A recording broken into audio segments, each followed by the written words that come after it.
teologi Muslim tidak menyamakan sosok seorang Isa Al-Masih yang ada dalam kitab Maryam dan Yesus Kristus yang ada di Justru Injil. Kristen yang menyamakan, bukan kami.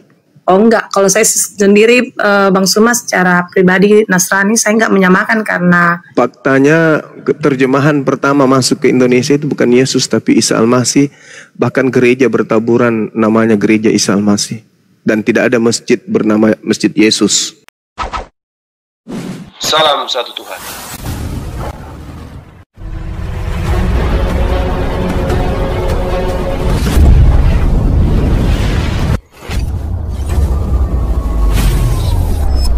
Ya, pengantar ini singkat para sahabat. Dukung semua ya sahabat-sahabat kita channel Densa News Muslim. Di like, di subscribe, di share sebanyak mungkin untuk supaya mencegah sahabat-sahabat kita di luar sana tidak terpengaruh terhadap pemurtadan. Semoga Allah memberikan selalu sikap istiqamah. Salam satu Tuhan, Allahu Akbar. seperti yang Bang Suma tadi katakan bahwa seperti pertanyaan saya tadi saya sampaikan bahwa apakah Bang Suma secara pribadi membedakan antara Isa Al-Masih dan Yesus itu sendiri. Bang Suma mengatakan bahwa beda karena kami baru mau belajar tentang Injil atau belajar tentang kekristenan itu setelah terjadi banyak pemurtadan ya. Itu kan pernyataan Bang Suma tadi ya di awal.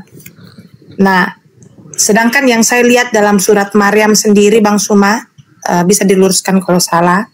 Surat Maryam ayat 30, di sana dikatakan, saya baca saja langsung tafsirannya karena saya tidak tahu Arabnya. Dia Isa berkata, sesungguhnya aku hamba Allah, dia memberiku kitab Injil, dan dia menjadikan aku seorang nabi. Nah, dalam pemahaman Bang Suma sendiri, Injil itu apa Bang Suma? Injil itu ketetapan yang Tuhan berikan, hikmat. Penjelasan penjelasan Nabi Isa alaihi salam tentang isi kitab Taurat, itulah Injil. Jadi kalau di penjelasan Nabi Isa, uraian Nabi Isa tentang Taurat, tentang hukum-hukum yang datang kepada Bani Israel, itulah Injil. Oke, jadi intinya bahwa di surat Maryam itu dalam pemahaman saudara-saudara Muslim, Injil itu adalah penegasan kembali, diuraikan kembali tentang apa yang tertulis dalam Taurat yang sudah dibawa oleh Musa dan ditegaskan oleh Nabi Isa Al-Masih, begitu? Iya, benar. Oke, terus lanjut pada ayat yang ke-33 surat Maryam, dikatakan, dan kesejahteraan semoga dilimpahkan kepadaku pada hari kelahiranku, pada hari wafatku, dan pada hari aku dibangkitkan hidup kembali. Ini tafsirannya dari surat Maryam ayat 33. Sedangkan dalam teologi, saudara-saudara Muslim, dia melihat bahwa Nabi Isa Al-Masih itu tidak wafat, tetapi yang wafat adalah orang yang diserupakan dengan Nabi Isa Al-Masih, tetapi dia langsung terangkat ke sorga karena pada saat itu banyak orang yang menentang, mau membunuh Nabi Isa Al-Masih, sehingga Allah mengangkat Nabi Isa Al-Masih ke sorga. Sedangkan dalam tafsiran ayat 33 surat Maryam mengatakan, dan kesejahteraan semoga dilimpahkan kepada hari kelahiranku, hari wafatku, hari aku dibangkitkan hidup kembali. Secara awam, Bang Suma, saya menafsirkan lepas ini. Saya mengatakan bahwa, oh berarti Isa Al-Masih dalam Al-Quran juga memang disaksikan dia wafat. Bagaimana Bang Suma menjelaskan ini? Iya. Jadi kalau saudara membaca di dalam Al-Quranul Karim surah Maryam, bukan pendekatan terjemah, tetapi pendekatan original teks, Anda tidak akan melarikan kepada apa yang Anda imani. Di dalam Al-Quran itu diterangkan begini, A'udzubillahi minasyaitonirrajim. Wassalamu alayya yawma wulid wa yawma amut wa yawma ub'atsu hayya. Jadi di situ tidak ada kata wafat, di situ adalah kata maut. Sedangkan kalau kata wafat itu artinya adalah boleh ditidurkan. Wafa yafi aufa artinya memelihara, ketika aku dipelihara. Jadi Nabi Isa alaihissalam itu diangkat untuk dipelihara, diistirahatkan, ditidurkan. Sedangkan kalau surah Maryam ayat 33 yang ada di situ adalah maut. Maut itu apa? Kematian. Nah, sementara Nabi Isa belum mati, masih hidup. Maka yang terjadi pada surah Maryam ini tak ada hubungannya dengan penyaliban. Ini berbicara sama seperti ayat 15-nya. Bagaimana Yahya di situ diceritakan sama. Lahir, mati, bangkit kembali. Seluruh manusia hidup dengan 3 fase ini. Dilahirkan, kemudian dimatikan, kemudian dibangkitkan. Nabi Isa juga mengalami hal yang sama. Sekarang apakah Nabi Isa itu sudah meninggal, sudah mengalami maut? Tidak. Tapi apakah dia sudah wafat? Ya. Kok bisa kayak gitu? Kita lihat di dalam Al-Quranul Karim. Surah Al-An'am ayat 60. A'udzubillahi minasyaitonirrajim. Wa huwallazi yatawaffakum. Wafat. Ternyata artinya apa? Tidur. Dan dialah yang menidurkan kamu pada malam hari. Wa huwallazi yatawaffakum billail. Berarti wafat ya tidur. Nabi Muhammad sekarang wafat, ditidurkan, diistirahatkan, tapi tidak mengalami kematian. Berarti yang ada di surah Maryam 33 ini itu menjelaskan tentang akhir zaman ketika ia datang kedua kalinya, barulah dia diwafatkan, barulah dia dimatikan. Dalam KBBI sendiri kata wafat itu ya berarti sudah tidak. Sayangnya kitab kami bukan KBBI, kitab kami Al-Quran. Maafkan saya karena kitab saya Al-Quran bukan KBBI. Iya Bang Suma, tidak ada maksud seperti itu. Maksudnya ini kan terjemahnya begitu. Jadi saya lihat wafat berarti artinya sebagaimana manusia biasa yang wafat, tidak lagi bernyawa seperti itu. Nah, inilah kalau memang tafsirannya itu bukan tafsiran. Artinya bukan tafsiran. Itu terjemahan Al-Quran, bukan tafsiran. Wassalamu alayya yauma wulidtu wa yauma amutu. Amutu, maut. Kematian sama seperti kullu nafsin zaikatul maut. Jadi orang Islam tidak bingung ketika bertemu dengan dalil kayak gitu. Kenapa? Mereka baca original teks. Jadi yang dimaksud di situ, coba Anda baca di dalam kitabnya surah Maryam ayat 15. Ini berbicara tentang Nabi Yahya. Kalau di Anda itu Yohanes Pembaptis. Apa yang dikatakan kemudian di sana? Sama. Wassalamun alaihi yauma wulid wa yauma yamut wa yauma yub'atsu hayy. Ya sama. Dan kesejahteraan bagi dirinya pada hari ia dilahirkan, pada lahir ia diwafatkan, pada saat dia bangkit dihidupkan kembali. Ya sama. Berarti apakah kemudian Yohanes Pembaptis juga terangkat dari kematian, naik ke langit? Ya enggak.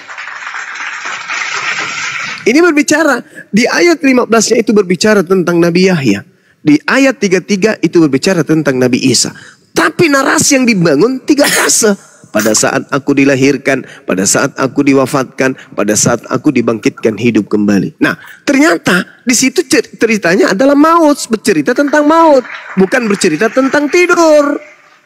Kalau tidur itu jelas. Wa huwallazi yatawaffakum bil-laili wa ya'lamu ma jarahtum bin-nahar. Dan dialah Allah yang menidurkan kamu pada malam hari, dan dialah Allah yang mengetahui apa yang kamu kerjakan pada siang hari. Itu berbicara maut, itu ayat wafat. Ternyata bisa diartikan tidur. Wafat bisa diartikan istirahat, dipelihara atau memelihara. Jadi ketika Nabi Isa itu diangkat ke langit, kenapa kemudian diterjemahkan wafat? Ya karena memang dia sedang diistirahatkan. Tapi dia tidak dimatikan, dia tidak mengalami kematian. Itu Al-Quran. Tetapi ketika dia datang nanti pada akhir zaman, dia datang Nabi untuk Isa membenarkan itu tidak mengalami sama sekali yang namanya kematian. Ya, nah di situ baru dia mengalami kematian. Kenapa dia mengalami kematian pada zaman itu? Karena saat itulah dia datang untuk menyatakan hari kiamat. Bayangkan saja, ketika kemudian hari kiamat Nabi Isa alaihissalam itu datang, gempa bumi terjadi di mana-mana, matahari kemudian cahayanya tembus ke bumi, bintang-bintang tabrak bulan, bintang semuanya, galaksi-galaksi tabrakan, gunung-gunung berteburan dan seterusnya. Apa enggak mati Nabi Isa? Mati. Wa innahu la ilmul lisa'a fala tamtarun nabiha wattabi'un. Nabi Isa mati pasti. Tidak ada kehidupan di dunia, nggak ada, semuanya mati. Sama seperti yang diceritakan oleh Yesus di Matius 24, nomor 27, 29 sampai nomor 30, 31 dan seterusnya.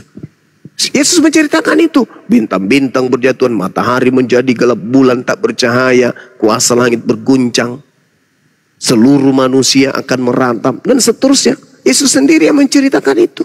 Berarti dia datang kedua kalinya untuk meninggoy. Jangan disama-samakan Bang Suma, karena kan kita sudah sepakat tadi Salmasi beda dengan Yesus. Lah, bukan saya sama-samakan. Saya katakan Yesus mengatakan di dalam Matius 27, Matius 24 nomor 27 sampai nomor 31. Coba Anda bayangkan di tombak lambungnya atau data nomor Yohanes 19:30 cuman mencicipi sedikit saja anggur asam, mati Yesus. Bagaimana kalau bintang-bintang berjatuhan, kuasa langit berguncang, kemudian matahari nggak bercahaya, bulan menjadi gelap dan seterusnya? Bagaimana mau hidup Yesus? Mau ditombak lambungnya aja mati, apalagi kalau bintang yang jatuh. Gitu poinnya.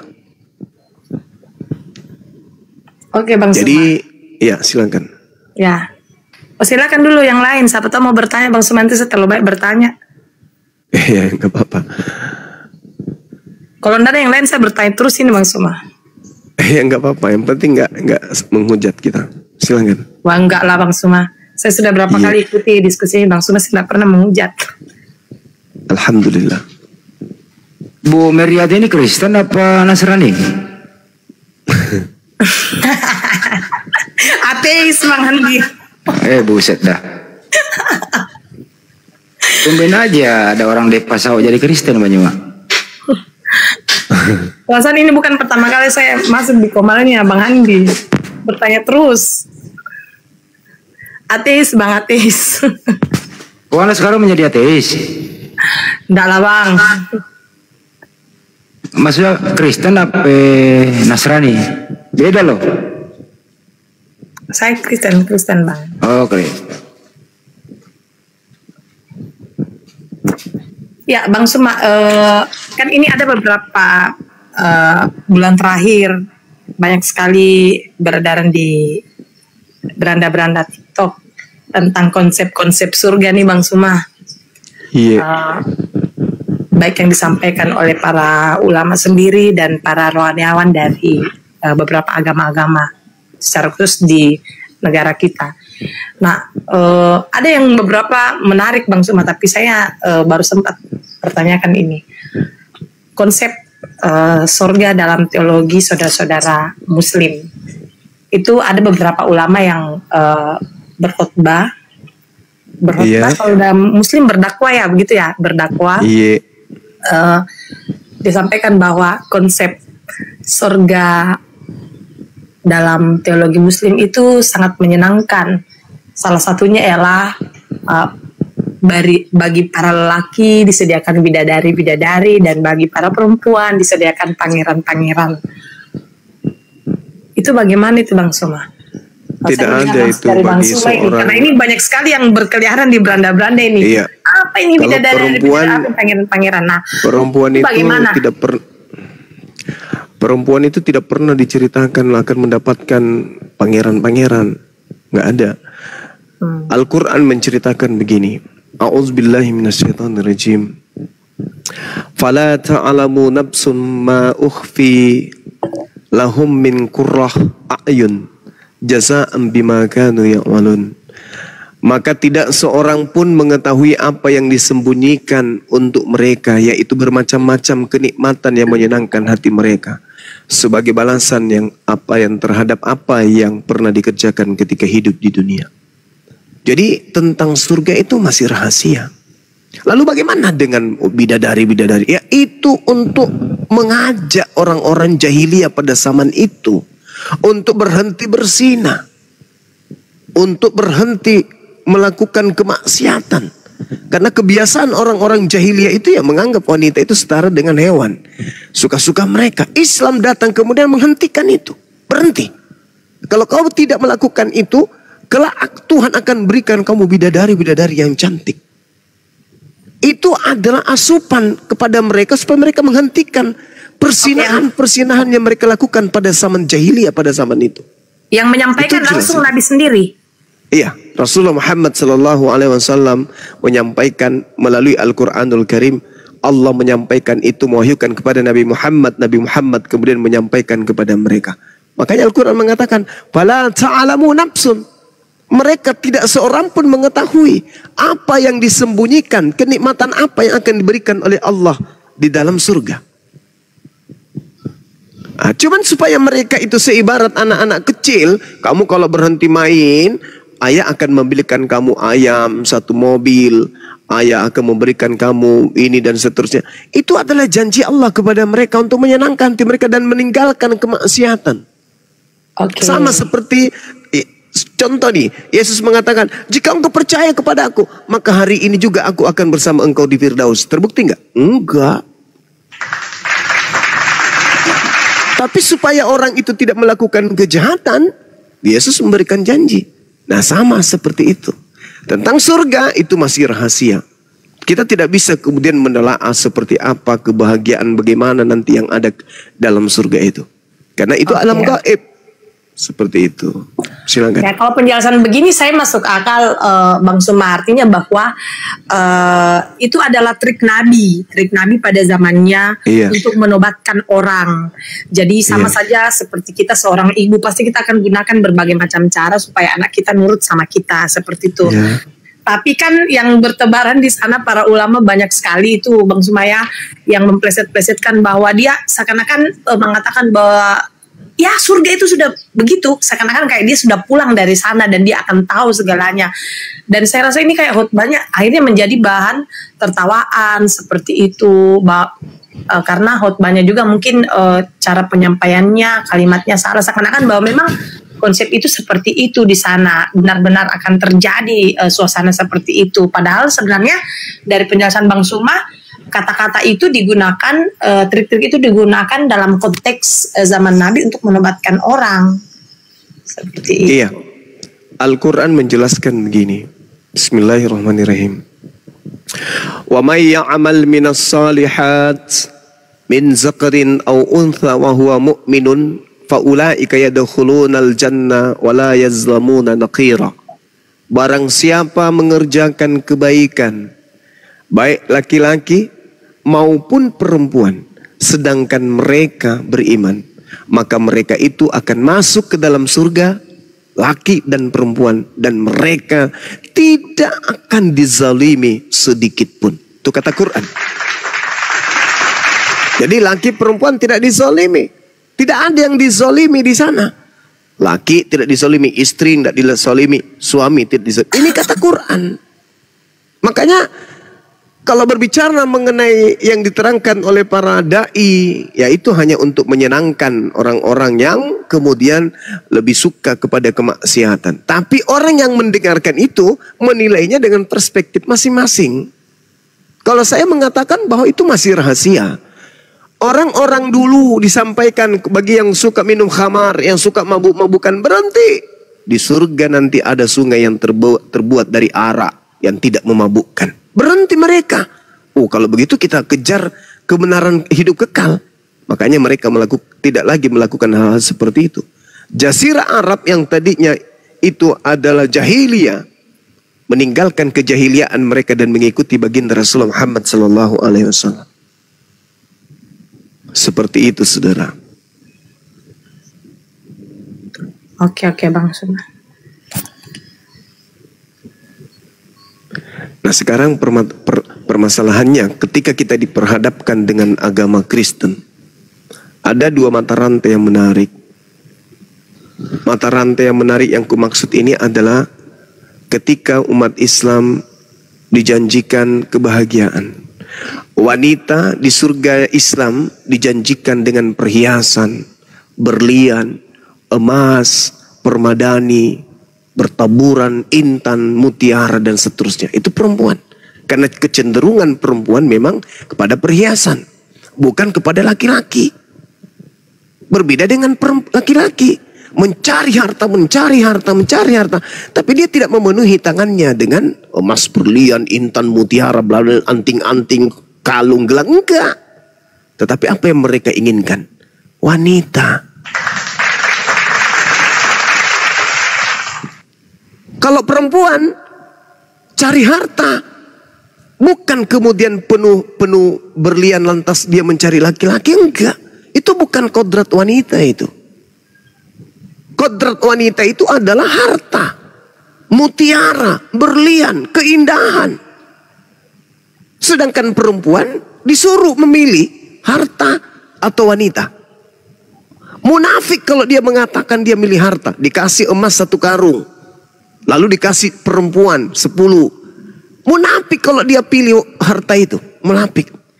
Kalaupun dia pilih, ujung-ujungnya apa? Dia ambil dulu, habis itu dipilih juga perempuan. Kalau laki-laki, kalau perempuan beda. Dikasih harta berlian, pilih laki-laki ganteng 10. Dia lebih pilih, Pak, berliannya. Pertama, rasa malu wanita itu lebih tinggi, maka dia pilih berlian. Kalaupun harus memilih seorang laki-laki, maka dia milihnya 1. Kalau ada yang milih 2, berarti dia sudah kerasukan setan. Tapi kalau laki-laki, memang sudah kodratnya. Dikasih fisik oleh Tuhan untuk menembak, bukan ditembak. Itu. Jadi ketika wanita dijanji surga dalam Islam, berlian, perhiasan, mutiara, intan, permadani. Tapi kalau laki-laki, wanita bidadari, wanita bidadari. Supaya mereka menghentikan kemaksiatan. Nah, sedangkan kalau di Kristen, apa yang kita harap di surganya Kristen? Waduh, kalau dibahas itu hancur bina. Nah, itulah kemudian keindahan yang dijanjikan oleh Allah kepada kami orang-orang yang beriman ini. Tapi ingat, misalnya nih Bang Suma dijanji, Bang Suma kamu masuk surga, aku siapkan bidadari-bidadari. Kalau muncul sedikit hati untuk bermaksiat misalnya, wah nanti di sana saya akan mencabul, nanti di sana saya akan tidur dengan sekaligus 4 bidadari. Itu sudah tidak masuk surga. Karena surga itu tempatnya orang yang hatinya bersih, jasadnya bersih, pikirannya bersih, semua niatnya bersih. Itu yang masuk surga itu. Maka ketika hati bersih masuk surga, mau 1000 bidadari, 2000 bidadari, pasti dia akan lebih mencintai istrinya yang sama-sama di dunia dibandingkan bidadari. Kalaupun dikasih itu penghalalan dari Allah, itu adalah riwayat dari Allah atas perjuangannya ridha ikhlas menjalankan syariat Allah tanpa pamrih, tanpa mengejar bidadari. Itu yang salah. Kalau misalnya ada yang bunuh diri untuk bidadari, itu keliru, itu nggak ada konsep itu di Islam. Itu konsep aneh yang dibuat-buat sendiri. Di Islam itu nggak boleh, nggak ada itu. Nah, sekarang kalau saya dikasih pilihan nih, Bang Juma. Iya. Ya, mohon pamit Bang Juma ya. Oke, saudara, silakan. Oke, terima kasih. Selamat malam. Assalamualaikum. Waalaikumsalam. Nah, saya kalau dikasih pilihan nih, saya masuk ke dalam kehidupan yang kekal tanpa kematian, bersama bidadari, atau bersama dengan sesuatu yang aneh.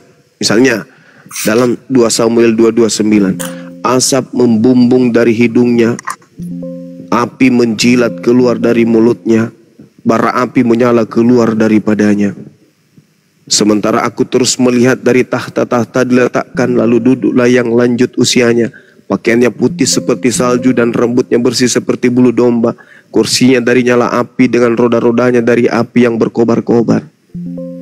Lalu dikatakan, maka timbullah peperangan di surga. Mikail dan malaikat-malaikatnya berperang melawan naga itu, dan naga itu dibantu oleh malaikat-malaikatnya juga.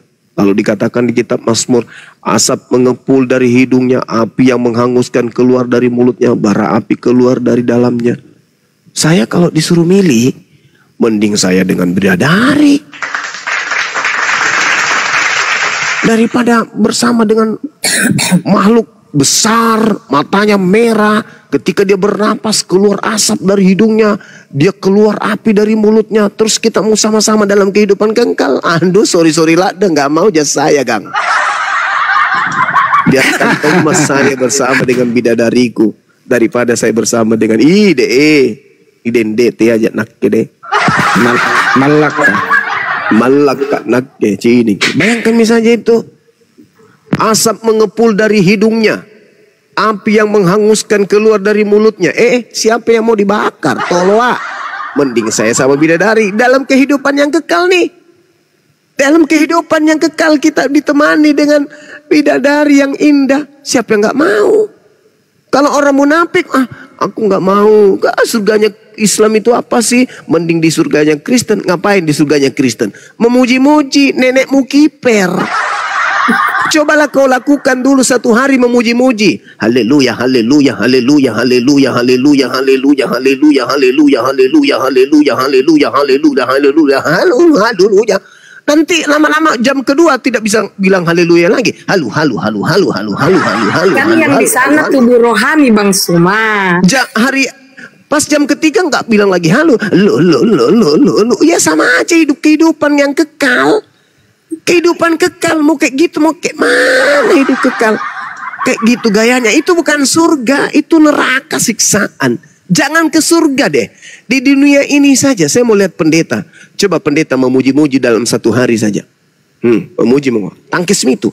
Apa kalau memuji di Kristen? Anggaplah amin, amin, amin, amin, amin, amin, amin, amin, amin, amin, amin, amin. Itu lidah bisa sampai di lantai kalau sudah 1 bulan, Pak. Baru 1 bulan ini. Belum 2 bulan. Dan itu tidak ada akhirnya. Kekal selama-lamanya. Mending saya di surga. Surganya umat Islam. Wah, nyaman no. Yang perempuan bermandikan perhiasan. Mereka punya kemudian pangeran. Yang laki-laki mereka punya permaisuri. Apa yang mereka punya, apa yang mereka inginkan, mereka punya. Mereka masing-masing punya istana kerajaan. Wah, mantap kali. Dalam kehidupan yang kekal ini, di dunia saja ini kita punya uang 1 miliar, punya mobil, punya rumah mewah. Kita mami laki-laki, kita mami manusia di dunia. Apalagi di surga, di kehidupan yang kekal, tidak ada tua, usia kemudian tidak pernah bertambah. Kita selama-lamanya dalam posisi yang sama. Kuat. Kenapa kita nggak mau ke sana? Tidak ada rumah sakit ya banyak. Tidak ada yang sakit. Nggak ada rumah sakit. Apa yang kita cari coba? Allah menyiapkan alam yang begitu indah. Semuanya serba lengkap. Kita dibahagiakan oleh Allah. Kita diberi kesenangan. Kita diberi kenikmatan. Kenapa kita nggak mau? Kenapa justru yang kita kejar itu surga yang ada makhluk yang aneh-aneh? Apalagi kalau pangerannya semua seperti Bang Suma. Oh Mama Emma. Allahu Akbar, Masya Allah. Aduh. Jadi itulah proses yang paling benar Islam Kristen ini adalah mari kita mundur selangkah untuk maju beberapa langkah ke depan. Apa itu? Mari kita menjadi Kristen dengan proses berpikir. Mari juga kita menjadi Islam dengan proses berpikir. Kita akan sampai kepada garis final. Apa yang akan terjadi setelah kita menggunakan akal dalam menapaki Quran, dalam menapaki Bible. Serahkan semuanya. Jangan sebut Tuhan yang umat Islam. Jangan sebut Allah. Jangan sebut Yesus. Tapi renungkan, teriakkan dalam hati. Wahai dikau pencipta langit dan bumi, berilah aku petunjuk. Jika jalanku ini sudah benar, berikan aku pemikiran yang sehat. Wahai dikau yang menciptakanku, pemilik aku, yang memiliki aku, yang telah memberikan hidup padaku. Jangan dulu sebut Tuhan Allah atau Yesus. Jangan. Karena Tuhan yang menciptakan kita, yang menciptakan Islam, yang menciptakan Kristen, itu adalah Tuhan yang maha mendengar, Tuhan yang maha melihat. Pasti itu. Karena pencipta langit dan bumi pasti maha kuasa, pasti maha mengetahui. Maka panggil aja dia. Jangan ke masjid, jangan ke gereja. Duduk, berpikir, renungkan, bangun tengah malam. Pada saat kita ke kantor, pada saat kita lagi duduk, renungkan. Apakah ini sudah benar? Kalau di Islam kan jelas tuh. Mereka ibadah. Allahu Akbar. Wahai dikau yang maha besar. Asyhadu an la ilaha illallah. Aku bersaksi tiada Tuhan selain Engkau. Wa asyhadu anna Muhammadar Rasulullah. Karena kita tidak mau taklid buta, Karena kita tidak mau mengada-ngada, karena kita tidak mau asal-asalan, kita tidak mau doktrin dan dogma, maka harus ada wakil untuk dari langit ke bumi untuk mengajarkan manusia pedoman. Maka aku bersaksi bahwa yang menjadi pembawa pedomanku adalah Nabi Muhammad SAW. Hayya 'alas salat. Mari kita tunduk sujud menyembah kepada Dia yang menciptakan kita. Hayya 'alal falah. Menuju kepada kemenangan. Itu. Nah, kita Islam, kami Islam tidak merujuk kepada satu objek. Tidak ada foto, tidak ada gambar, tidak ada patung, tidak ada wujud. Semata-mata kalbu, pikiran, hati. Tembus kepada Sang Pemilik Maha Mengetahui. Lihat, wahai Tuhanku, aku datang kepadamu menyatakan Engkau adalah Tuhan semesta alam. Kami tidak kemudian membayangkan ya Allahu Akbar, yang kami bayangkan matanya satu, hidungnya satu, ada perutnya, ada kakinya. Kami enggak membayangkan itu. Kenapa? Karena kami yakin bahwa pencipta langit dan bumi itu maha melihat. Pencipta langit dan bumi itu maha mengetahui. Maka cukuplah kami niatkan, lalu kami ucapkan, lalu kami praktekkan dengan perbuatan. Tapi kalau di luar, seperti Kristen, maaf nih, dia ke gereja, di situ ada patungnya, di rumahnya ada patungnya. Enggak semua Bang Suma. Iya, enggak semua, tapi ya ayo, hampir seluruhnya menggunakan data itu. Kalaupun mereka tidak mengatakan ada patung, ada foto, tapi kan manusia. Wujudnya manusia, anak orang.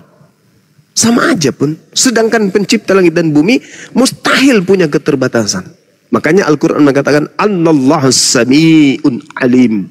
Sesungguhnya pencipta langit dan bumi itu maha mendengar, lagi maha mengetahui. Karena Dia mengetahui, ngapain Dia turun ke bumi? Karena Dia maha mendengar, ngapain Dia turun ke bumi? Cukup Dia mengetahui, cukup Dia mendengar.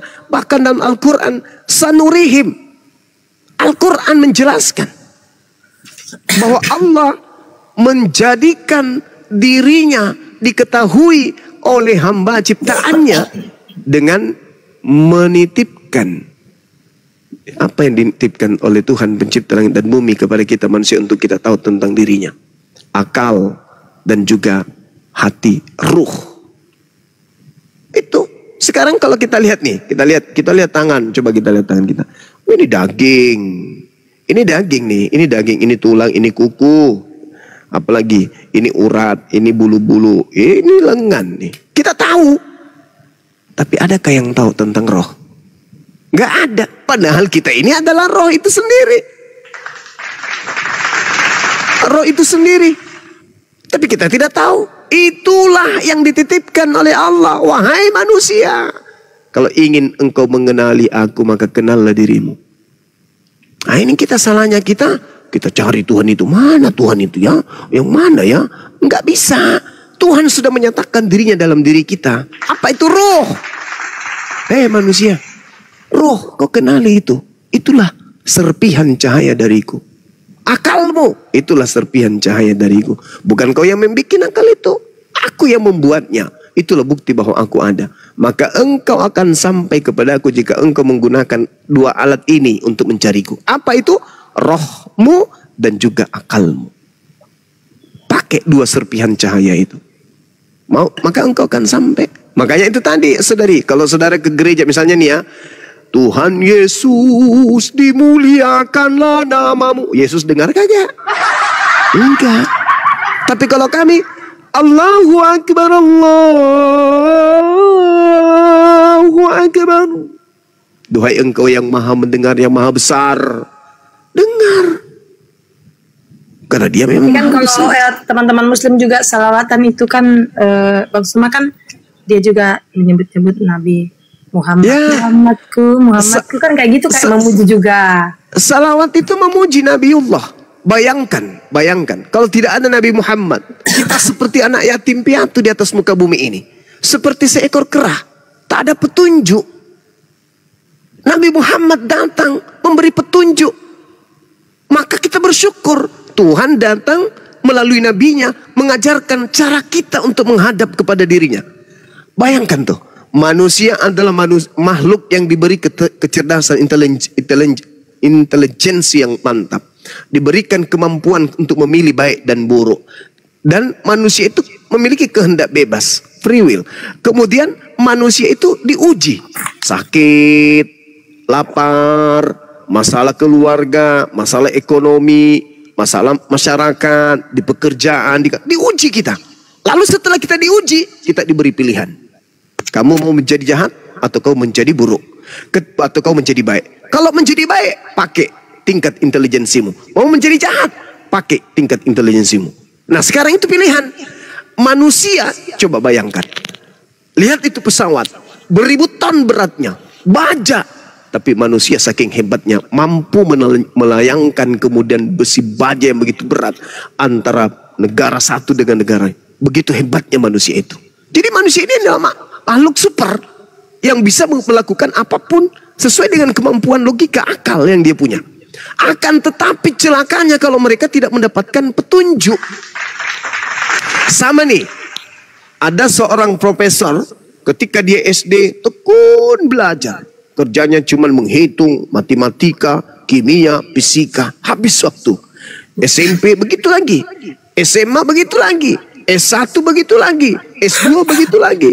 S3 begitu lagi. S4 supervisor dia kemudian tak bisa lagi dia berjalan. Tinggal otaknya yang berpikir. Ketika orang datang bertanya, dia hanya bisa memberikan teori. Tidak bisa lagi berpikir. Ilmu bermanfaat. Tapi ketika dia mati, kemana dia pergi? Kenapa? Karena tidak ada berhubungan dengan Tuhan. Kenapa nggak ada yang bawa petunjuk? Tapi ketika Nabi Muhammad itu datang, memberikan petunjuk kepada kita. Ini yang harus kita lakukan hubungan kita kepada Allah. Hablum minallah. Ini yang harus kita lakukan terhadap alam semesta. Hablum minan nas. Jelas itu. Maka berbahagialah kita umat Islam ini. Kenapa berbahagia? Karena ketika kita mengejar dunia, perintahnya ada. Kejarlah duniamu seakan-akan engkau hidup terus menerus. Untuk apa? Untuk membantu yang lain, untuk bersedekah, untuk menafkahi dan seterusnya. Tapi ingat, kejarlah akhiratmu seakan-akan engkau mati esok pagi. Lengkap Islam itu. Kami sholat ada perintah, kami puasa ada perintah, kami begini ada perintah, kami begitu ada perintah. Lah kalau saudara Kristen, ke gereja ada perintah nggak? Nyembah Yesus ada perintah nggak? Ibadah minggu ada perintah? Nggak ada perintahnya. Jadi serba dibuat-buat. Kenapa? Karena sejatinya utusan pencipta langit dan bumi turun ke bumi ditolak. Yesus datang hanya untuk Bani Israel. Musa datang hanya untuk Bani Israel. Daud hanya untuk Bani Israel. Yesus hanya untuk Bani Israel. Sementara kalian, kita ini bukan Bani Israel. Maka siapa penolong kita? Datanglah kemudian Nabiullah baginda Rasulullah Muhammad SAW yang diutus untuk seluruh umat manusia, litubayyina linnas rahmatan lil alamin. Beliau diutus untuk itu. Jadi sejatinya beliau diutus untuk seluruh umat manusia setelah dia datang dan sampai hari kiamat. Saudara-saudara menolaknya, malah mengikuti oknum yang tidak diajarkan untuk diikutin. Sekarang kalau saya tanya nih, wahai saudaraku Kristen, adakah Yesus mengajarkan untuk diikuti? Oh, kami pengikutnya. Pengikut siapa? Coba tunjukkan kepada kita, silakan. Mana dalilnya? Tunggu dulu Bang Sumaya. Hal mengikut Yesus. Iya. Dalam Matius 28. Matius. Ya, di sini kan banyak dijelaskan bahwa Yesus sendiri mengatakan, siapa yang percaya kepadaku, berarti dia percaya kepada Bapa yang mengutus aku. Bagus. Nah, di sini saya melihat bahwa teks ini mengatakan bahwa Yesus dan Bapa yang mengutus Yesus itu sendiri adalah satu kesatuan yang tidak bisa terpisahkan. Seperti itu. Misalnya gelas tidak akan bisa berfungsi kalau tidak ada air yang kita masukkan ke dalam gelas, ya. Jadi saya melihatnya seperti itu Bang Suma. Terus soal hal mengikuti Yesus, ya jelas di dalam beberapa teks Alkitab bahwa ikutlah aku, ya barang siapa yang mengikut aku dia harus memikul salibnya dan seterusnya. Itu kalau dalam tulisan yang ada di Bible, Bang Suma. Jadi ada dalilnya. Tapi kalau teman-teman Muslim mengatakan Yesus sendiri tidak mengatakan ikutlah aku, percayalah kepada aku, ya saya tidak tahu itu Bang Suma. Tapi kalau dalam Bible sendiri itu ada. Oke. Aku. Baik.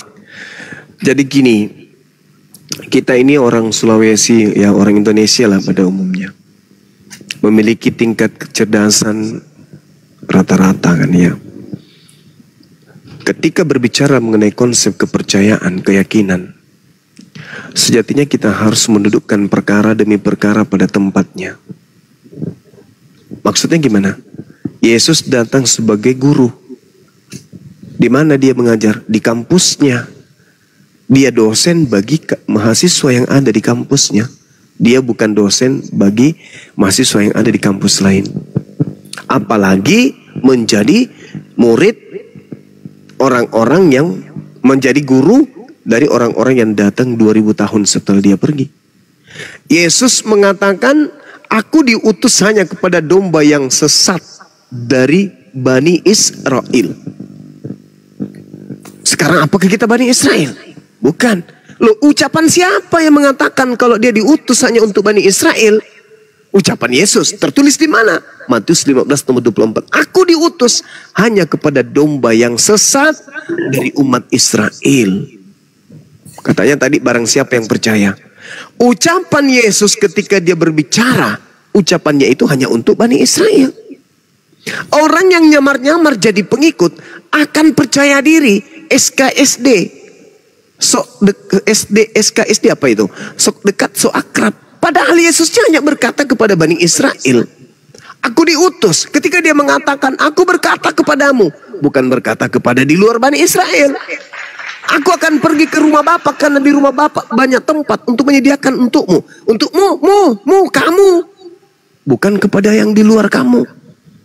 Makanya ketika ada seorang wanita Kanaan, wanita Samaria yang datang kepada Yesus, minta anaknya disembuhkan. Apa kata Yesus? Usir wanita itu. Dia mengikuti kita dengan teriak dari tadi. Tidak layak roti yang disediakan untuk anak diberikan kepada anjing. Kata Yesus dengan orang yang non-Yahudi yang bertemu dengannya. Orang yang hidup dengannya aja disebut anjing, bukan disebut domba. Apa kata wanita itu? Benar Tuhan. Tapi bukankah anjing makan sampah yang jatuh dari meja tuannya? Apa kata Yesus? Besar imanmu ibu, benar imanmu ibu. Jadilah seperti apa yang engkau inginkan. Apa yang dibenarkan oleh Yesus di situ? Pengakuan wanita tadi kalau dia adalah anjing yang makan sampah dari meja tuannya. Sembuh nggak anaknya? Sembuh. Jadi pengikut nggak wanita itu? Tidak. Apatah lagi kita yang hidup di hari ini. Tapi bagaimana Kristen itu bisa bertahan? Karena Kristen menganggap bahwa Yesus sedang berbicara dengan dirinya. Itu kekeliruan, itu kekonyolan yang sangat luar biasa. Yesus kalau mengatakan, saya begini Bang Suma, silakan. Ketika Yesus hadir dalam konteks Bani Israel, dia kan menegaskan tentang hukum-hukum Taurat yang sebelumnya dibawa oleh para nabi terdahulu. Dia menegaskan itu. Makanya Yesus sering dikatakan firman Allah itu sendiri, penyambung lidah Allah itu sendiri. Nah, ketika dia menyampaikan tentang hal kerajaan surga, bagaimana berbuat terhadap sesama di dalam konteks bangsa Yahudi, nah semua cerminan hidupnya, apa yang dia lakukan, itulah yang menjadi patokan dasar bagi para murid-muridnya untuk menceritakan kepada orang-orang di luar bangsa Yahudi. Sehingga ketika itu dikerjakan oleh para rasul, maka dalam kisah para rasul itu sendiri, banyak orang yang memberi diri untuk mau mendengar tentang Injil itu sendiri, tentang kabar baik yang dibawa oleh Yesus. Dan pada saat itu, dari orang yang mau mendengar, dari orang yang mau menerima cerita tentang Injil yang disampaikan oleh Yesus sendiri, itulah yang membuat orang datang dalam kisah para rasul di Antioquia sendiri dan banyak orang dibaptis, sehingga disitulah pertama kali disebut sebagai Kristen. Memang Yesus sendiri tidak pernah mengeluarkan dari mulutnya bahwa ada kata Kristen atau mengatakan bahwa kamu Kristen. Kata-kata Kristen itu sendiri memang tidak ada dari mulut Tuhan Yesus sendiri, karena Yesus mati itu wafat masih dalam agama Yahudi, Bang Suma, itu yang saya tahu. Tetapi karena teladan hidupnya, berita yang dia bawa, cerminan hidupnya, ya seperti kalau dalam Muslim ya, kalau tidak salah bisa diluruskan kalau salah, teladan-teladan Nabi itu, ya itulah yang dijadikan patokan beberapa cara hidup beragama orang Muslim, karena Nabi melakukan hal-hal yang bisa diteladani. Begitu juga dengan Yesus. Nah, apa yang dilakukan Yesus, apa yang disampaikan, itulah yang dilihat sebagai kabar baik, Injil. Diteruskanlah oleh murid-murid untuk semua bangsa. Dan di Antioquia terjadilah Kristen pertama atau gereja mula-mula pada saat itu. Dan memang dalam amanat agung juga dalam Matius 28, Yesus sendiri mengatakan, pergilah sampai ke ujung bumi untuk memberitakan Injil. Jadi memang kalau sejarah memang Yesus datang bagi Bani Israel. Tetapi ketika murid-murid yang hidup sesama Yesus, Yohanes sendiri yang melihat bahwa oh memang Yesus ini orang yang suci, mengadakan mujizat, teladan, itulah yang diteruskan kepada orang di luar bangsa Israel. Sehingga saya secara pribadi memahami bahwa keselamatan itu tidak boleh hanya untuk orang Israel saja, tetapi kepada semua bangsa. Iya. Begitu Bang Suma. Baik, jadi gini. Ketika Yesus itu datang, dia tidak pernah mencederai firman Tuhan yang diterimanya. Kalau kedudukannya hanya rasul, dan rasul. Dia hanya utusan Tuhan. Kesaksiannya pun sebagai kesaksian seorang rasul. Yohanes 5 nomor 36, ada kesaksianku yang lebih penting dari kesaksian Yohanes Pembaptis, bahwa seluruh mukjizat yang aku lakukan, mukjizat itu yang bersaksi tentang aku bahwa Bapa yang telah mengutus aku. Yesus hanya untuk Bani Israel. Itu pengakuan dari mulutnya. Nah, sebelum hadirnya Kristen, adakah pesan-pesan atau wasiat-wasiat yang kemudian menjadi pamungkas pengajaran Yesus kepada Bani Israel muridnya? Ada. Di antaranya, Yesus berpesan agar waspada kepada penyesat. Ini Kristen belum datang nih. Paulus belum muncul. Paulus nanti muncul di tahun 50-an.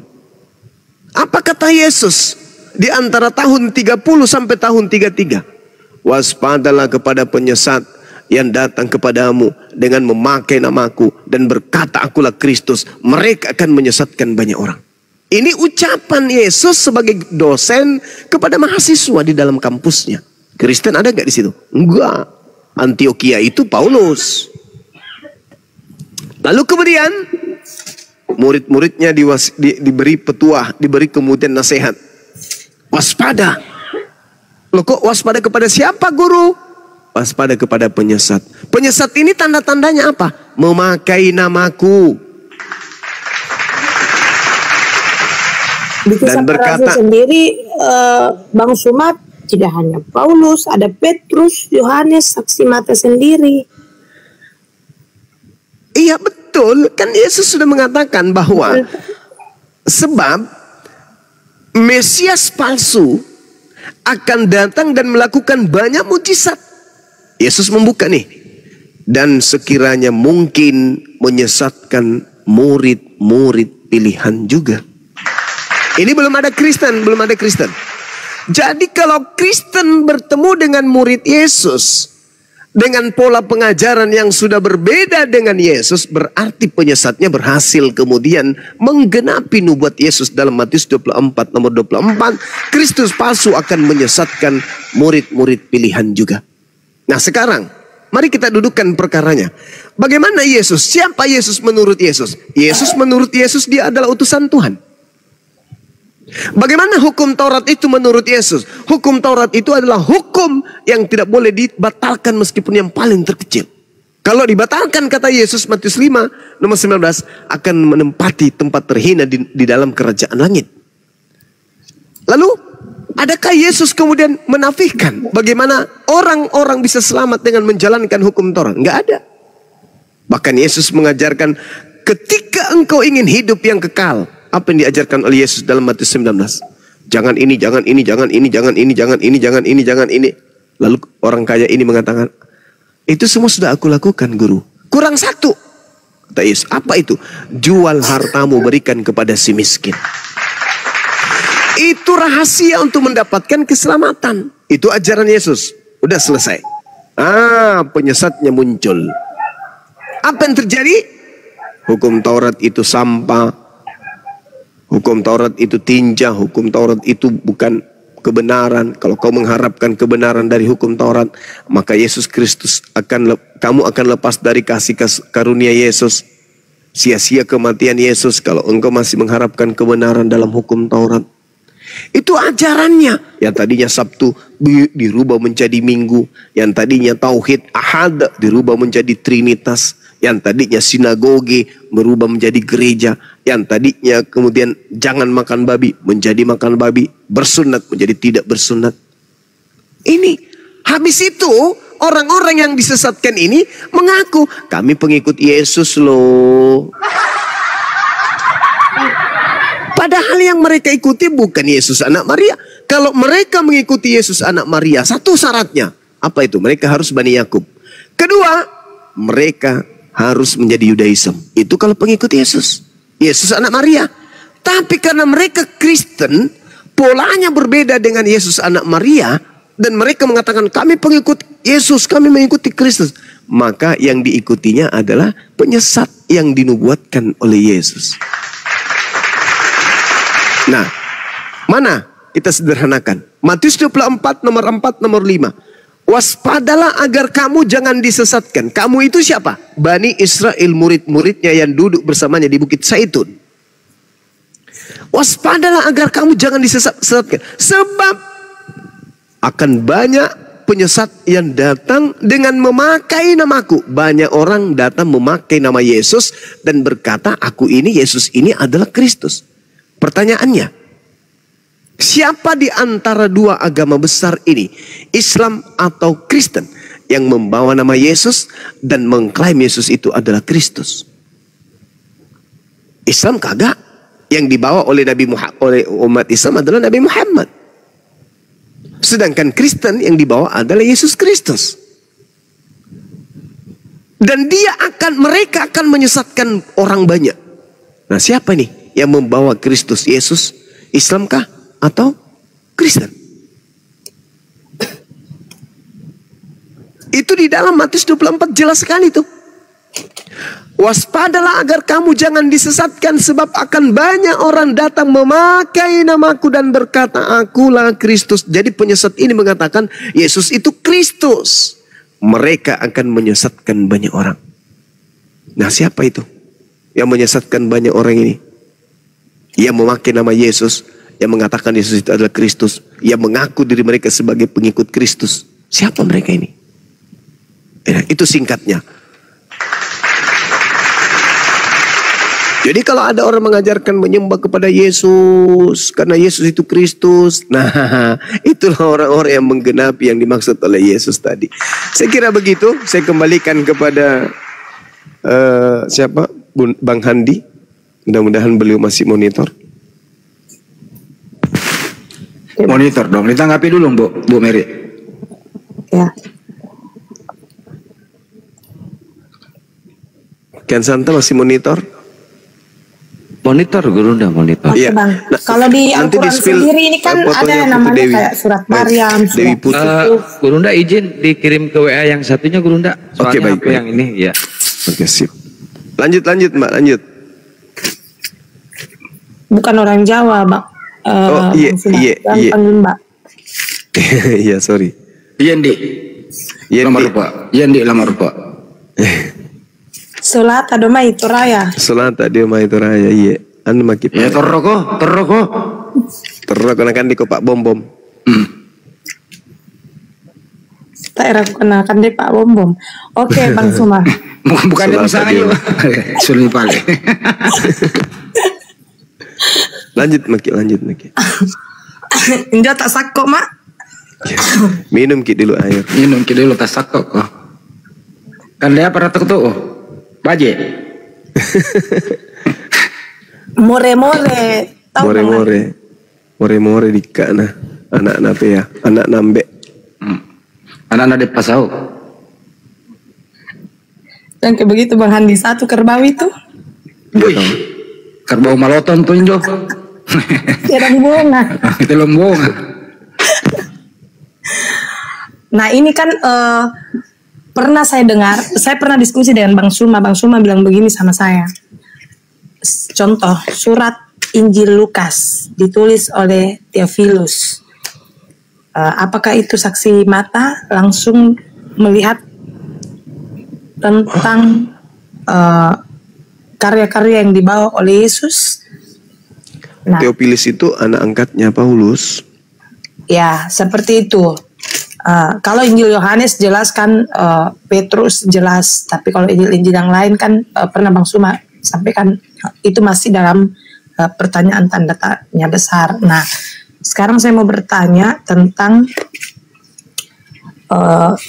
kitab-kitab yang ada dalam Al-Quran seperti kitab Maryam, kitab Yusuf, yang saya lihat ya kitab Nuh. Nah itu bagaimana Bang Suma? Apakah kan seperti ini Bang Suma, kalau di Bible misalnya kitab Injil Yohanes berarti itu penglihatan Yohanes. Nanya aja nama surah gitu loh. Nah, kalau Maryam itu surah Maryam, Nuh, Yusuf itu judulnya seperti itu. Apakah ditulis? Ini pikiran kaum awam ya Bang Suma. Apakah juga ditulis misalnya Maryam yang penulisnya langsung, Yusuf penulisnya langsung, atau bagaimana? Atau judulnya itu hanya menceritakan tentang story tentang Maryam, story tentang Yusuf. Iya betul, benar sekali. Jadi itu hanya nama dari apa yang diceritakan dalam surah itu. Oh, seperti itu. Tapi kalau saya lihat dari keseluruhan, kalau hanya cerita tentang nama yang ada ini, Nabi Muhammad ini sedikit sekali Bang Suma. Kalau dipresentasikan hanya 10% dalam Al-Quran. Iya, justru itu. Andai saja beliau yang mengarang, maka pasti lebih banyak dia ceritakan ibunya, ayahnya, dirinya. Tapi karena beliau menerima wahyu sesuai apa yang diwahyukan, itu yang disampaikan. Dia tidak bermegah untuk kemudian mengunggulkan dirinya. Beliau enggak melakukan itu.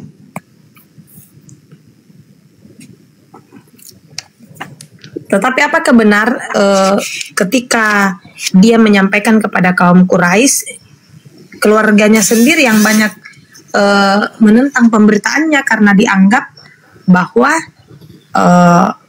Nabi Muhammad ini ngawur, tidak ada saksi mata yang melihat perjumpaannya di dalam goa itu, pertapaannya di dalam goa itu, malaikat Jibril yang datang kepadanya. Dalam teologi Muslim, luruskan kalau salah Bang Suma, tidak ada saksi mata yang melihat dan dia bisa menyampaikan seluruh yang ditulis dalam Al-Quran itu, sehingga asumsi teman-teman Kristen ya dari beberapa ayat juga yang didapatkan bahwa ini seakan-akan kitab sebelumnya yang dicuri, dan ini asumsi ya beberapa teman-teman Kristen Bang Suma,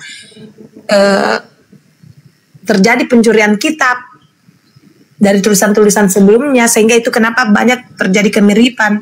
Karena kalau dilihat dari apa yang disampaikan oleh Nabi Muhammad itu tidak ada saksi mata dalam gua itu, dan dilihat juga dari sejarah ketika dia menyampaikan Al-Quran itu sendiri, dia ditentang bukan dari luar tetapi dari kalangan keluarga sendiri yang mengatakan dia berperilaku seperti orang yang tidak waras setelah dari gua itu. Nah itu kira-kira Bang Suma bagaimana Bang Suma? Ya, izin, Gurunda, itu pertanyaan terakhir ya Mbak ya, pertanyaan terakhir ya. Oke, baik. Itu juga bisa dikembalikan. Siapa saksi melihat Nabi Muhammad itu menjiplak kitab lain? Gak ada. Gak ada saksi, gak ada satupun narasi, baik itu dari internal Islam atau dari luar Islam. Nggak ada. Nabi Muhammad tidak mampu membaca kitab-kitab sebelum Al-Quran. Beliau Nabi yang ummi. Tidak bisa kemudian beliau itu membaca kitab Torah, kitab Tanakh, bahasa Ibrani, bahasa Yunani, atau bahasa apapun. Nggak bisa Nabi Muhammad itu. Nah, sehingga kalau Anda bertanya siapa saksi? Sejazirah Arab yang menjadi saksi. Makanya kebenaran yang disampaikan itu diterima. Loh kok ini orang ini nggak pernah baca kitab sebelumnya, membahas tentang ini, membahas tentang itu. Kemudian mereka tak mampu untuk melawan kehebatan para penyair, kehebatan dari mereka yang orang-orang jahiliyah ini tidak mampu kemudian melawan kebenaran yang dibawa oleh Nabi Muhammad. Maka mereka pasrah. Oh ini nggak mungkin dikarang. Ini pasti adalah seorang nabi. Maka dengan mudahnya ketika Nabi Muhammad melumpuhkan kota Mekah, tidak ada perlawanan sedikit pun. Mereka kemudian menerima Nabi Muhammad. Sampai hari ini. Sampai hari ini. Lalu bagaimana dengan kesaksian? Sebuah kebenaran itu tidak butuh saksi. Contoh, terjadi pembunuhan. Pembunuhan jelas terjadi. Bagaimana? Tidak ada yang melihat. Orang ini telah menikam orang tersebut, mati. Tapi tidak ada yang melihat. Apakah kemudian pembunuhan yang benar-benar terjadi ini batal? Karena tidak ada yang menjadi saksi? Enggak. Ada yang menjadi saksi ataupun tidak ada yang menjadi saksi, kebenaran tetaplah kebenaran. Sama seperti ini. Ada seorang wanita digauli seorang laki-laki. Tak ada yang melihat. Berjalannya waktu sebulan, 2 bulan, 3 bulan, 4 bulan, 5 bulan, perut makin membesar. Maka orang akan mengatakan bahwa wanita ini benar-benar sudah digauli. Meskipun tidak ada yang melihat. Tapi setelahnya ada efek. Setelahnya ada bukti. Maka tanpa melihat ada saksi pada saat berlakunya laki-laki menggauli wanita tersebut, di USG perutnya ternyata ada janin di dalam. Lama-kelamaan perutnya membesar. Akhirnya dia melahirkan. Maka apa yang terjadi? Tanpa saksi, orang semua bisa menyatakan wanita ini pernah didatangi dan digauli oleh seorang laki-laki. Ini buktinya. Begitu juga Nabi Muhammad. Apa buktinya? Apa yang keluar dari Nabi Muhammad? Al-Quranul Karim. Maka tanpa ada saksi melihat malaikat Jibril atau Roh Kudus datang kepada beliau dengan kebenaran Al-Quran yang dia bawa sudah 1400 tahun silam, maka kami bersaksi bahwa tanpa melihat malaikat Jibril datang kepadanya, kami mengatakan dulu pernah Roh Kudus datang kepada beliau mengajarkan Al-Quran. Ini buktinya. Sama ketika kita mengatakan, mana buktinya wanita ini pernah digauli? Ini buktinya. Ini ada anaknya. Periksa DNA-nya. Pasti dia pernah dihamili. Bapak pernah digauli sampai dia hamil. Ini buktinya. Apakah ada bisa yang menolak? Ada yang bisa menolak tentang lahirnya seorang bayi dari seorang rahim wanita? Enggak ada. Kami menolaknya. Dia tidak hamil kok. Dia tidak melahirkan kok. Padahal anak sudah nyata. Orang ini sebelum melahirkan perutnya kembung besar. Tapi karena mereka tidak melihat dia digauli, tetap aja mengatakan, oh enggak. Kami enggak melihatnya dia hamil kok. Kami enggak percaya kalau dia hamil. Sudah melahirkan, oh kami nggak percaya kalau dia melahirkan. Apa yang dilahirkan itu adalah manusia rohani. Ngotot pada kebodohan. Kenapa? Karena mereka ingin ada saksi. Padahal sudah nyata di depan mereka seorang bayi keluar dari seorang rahim. Nyata di hadapan mereka Al-Quran mengurai ilmu pengetahuan. Tapi mengatakan, mana saksinya? Mana? Al-Quran sudah di depan mata. Mana saksinya? Enggak, saya tidak percaya. Saya tidak percaya wanita ini hamil. Saya tidak percaya wanita yang melahirkan. Anaknya udah besar, enggak saya percaya juga. Itulah yang disebut kufur, kafir, menutup diri terhadap kebenaran.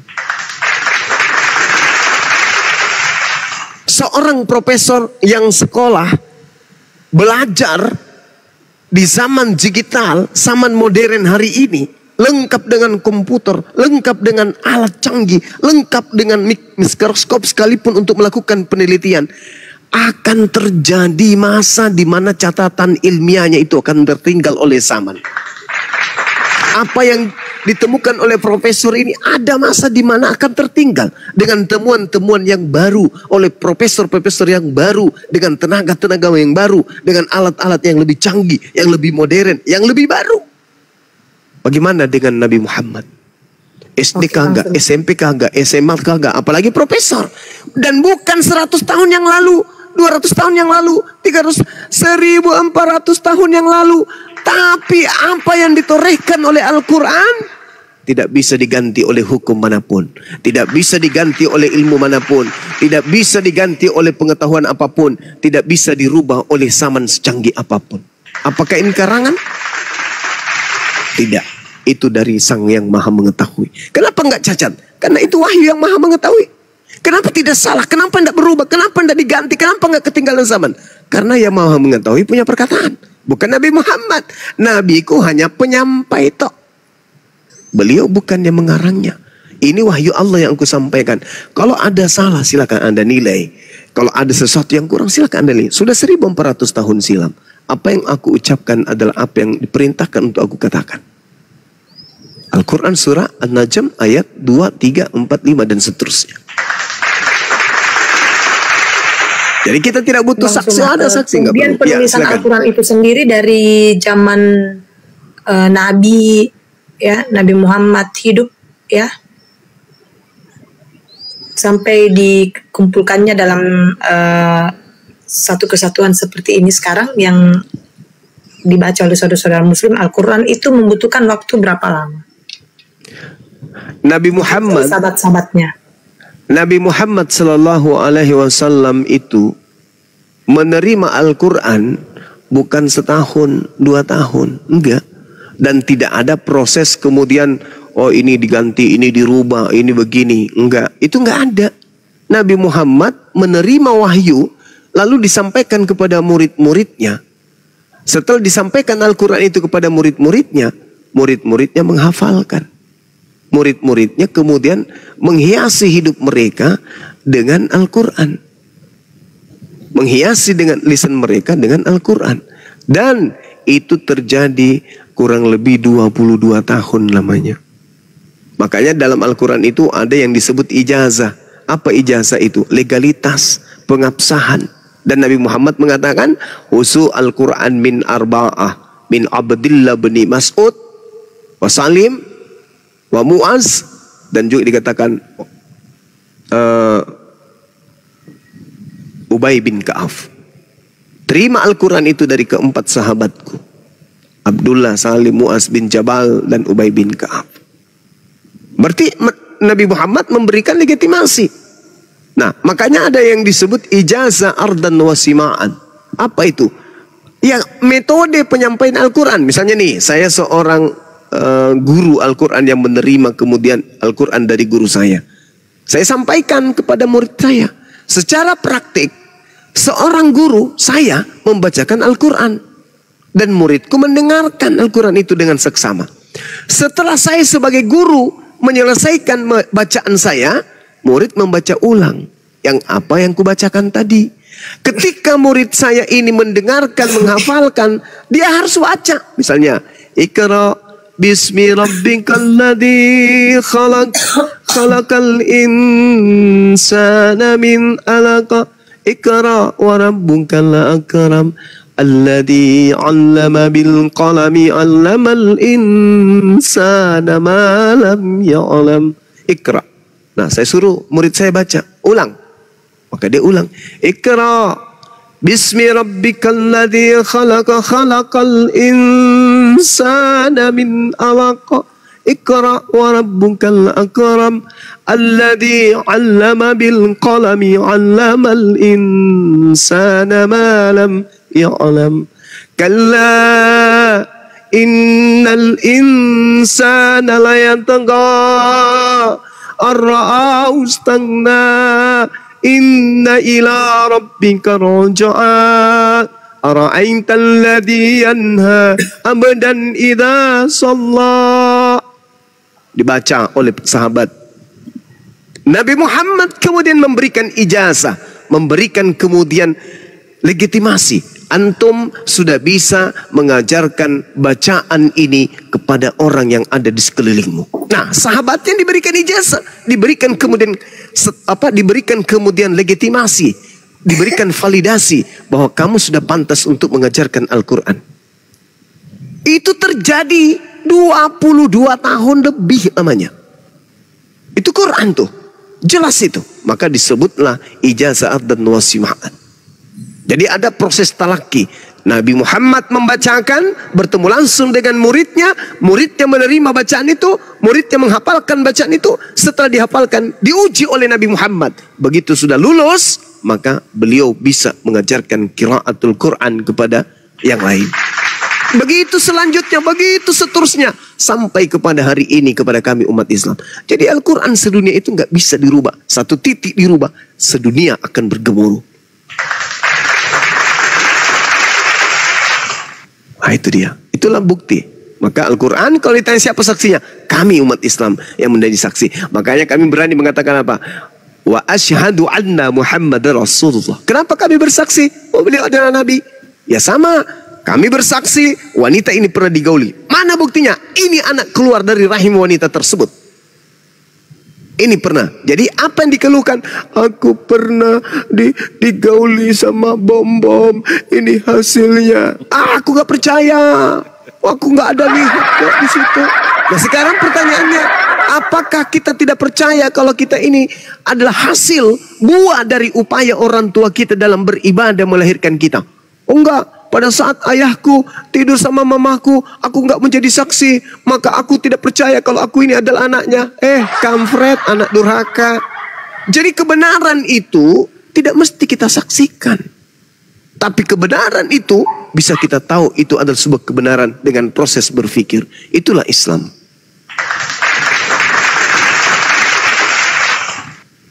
Saya kira begitu. Ya, kalau mendengar sendiri dari konsep-konsep teologi dari Muslim itu sendiri, Bang Suma, dan juga dari kisah-kisah Nabi, saya melihat betapa damainya ya teori-teorinya itu ya Bang Suma. Tapi ya, kenapa saya baru-baru melihat videonya Bang Suma, di daerah Maros kalau tidak salah ya, cek-cek lokasi tempat ibadah teman-teman di sana. Saya tidak tahu apa maksud perkunjungannya di sana, hanya saja ya seperti yang Bang Suma tadi sampaikan ke saya secara pribadi, itu menyentuh sekali bahwa renungkan ya, pikirkan baik-baik, renungkan dengan hati yang tenang ya. Setiap manusia memiliki kebebasan dan bla bla bla. Tetapi mengapa saya melihat ada begitu banyak aktivitas-aktivitas teman-teman apologet ya, yang kalau memang betul-betul menyerahkan seperti Nabi, sebagaimana yang saya dengar dari penjelasan Bang Suma, bagaimana Nabi membawa kebenaran itu, kedamaian dan lain sebagainya, kok kayak sangat berbeda dengan apa yang dilakukan beberapa teman-teman yang ada seperti itu Bang Suma. Baik. Gak apa-apa. Kebetulan saya yang terjun langsung di lapangan. Saya jawab. Kita pelakunya. Iya, saya jawab. Jadi gini, Maros itu dikenal dengan sebuah budaya. Maros, kota Maros ini dikenal sebagai kota orang Bugis. Mereka penduduknya adalah Muslim seluruhnya. Hampir seluruhnya adalah orang Bugis, dan kita tahu Bugis itu pasti identik dengan Islam. Nah, ada laporan masuk dari Pak Imam desa setempat yang kita datangi.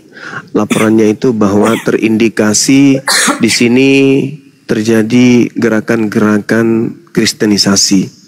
Itu terindikasi. Kami tanya, sebelum kami terjun, kami tanya, maksud Pak Imam itu apa? Dan di sini itu kalau hari Sabtu, hari Minggu mereka datang berbondong-bondong berkumpul di sini. Ya nggak apa-apa. Kalau berkumpul itu tempat ibadahnya mereka. Tapi masa jaraknya sekian ada gereja lagi, sekian ada gereja lagi. Padahal ini kan perkampungan Islam. Ini kan perkampungan Islam. Terus saya katakan, apa kekhawatiran masyarakat di sana? Kekhawatiran masyarakat di sana adalah mereka sering kumpulkan generasi anak-anak muda di sana untuk minum khamar. Mereka menjadikan anak-anak muda di sana kemudian berkumpul untuk minum minuman keras. Kemudian mereka di sana menjadikan pemuda-pemuda di situ sebagai pekerja-pekerja mereka.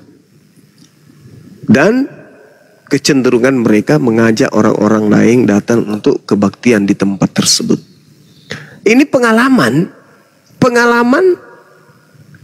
kami sebagai seorang muslim, di mana-mana itu terjadi.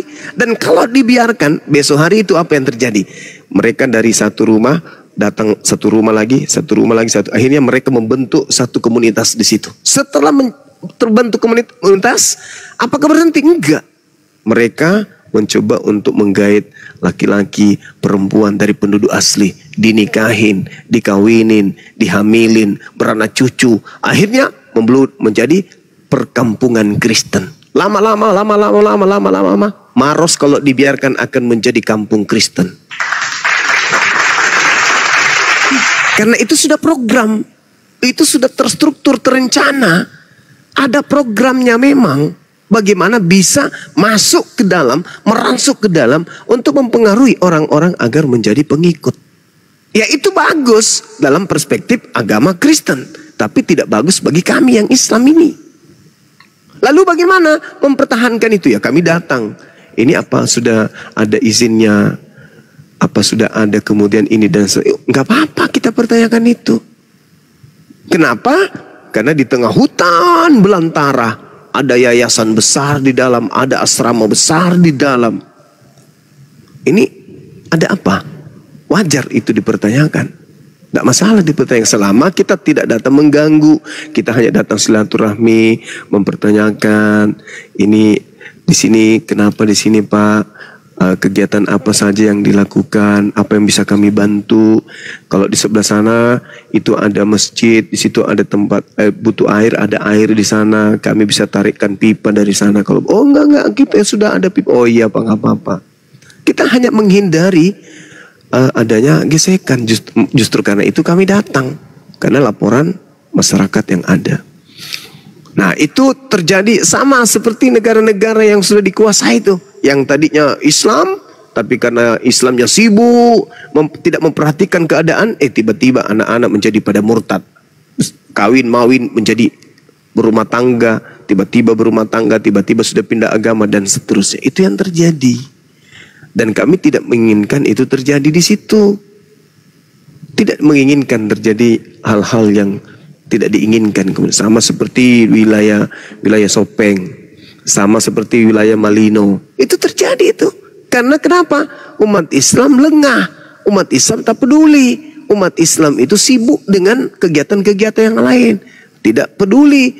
Tiba-tiba di sana muncul gereja yang tadinya cuma rumah-rumah kecil, kemudian berbentuk gedung, habis itu tertulis rumah kebaktian, lama-lama berubah menjadi gereja besar dan seterusnya. Siapa yang disalahkan? Tidak bisa disalahkan lagi. Nah, sebelum hal itu terjadi, adanya pemurtadan secara masif dan seterusnya, kan tidak apa-apa tuh kita silaturahmi.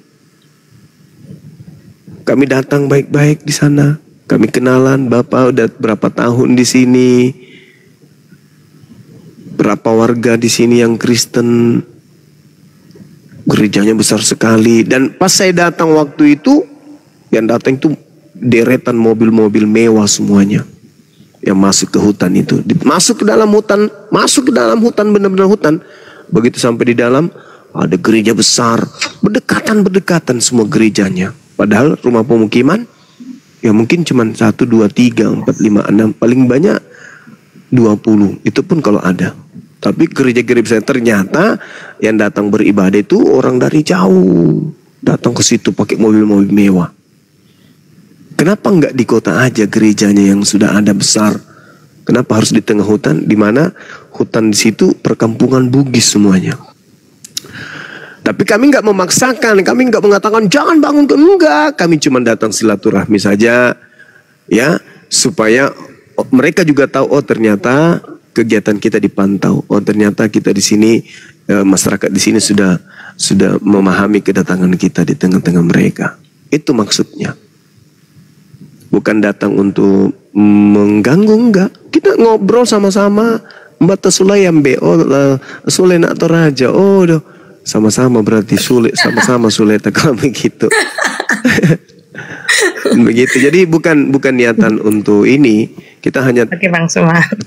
supaya tidak terjadi apa-apa yang tidak diinginkan kemudian, kan begitu.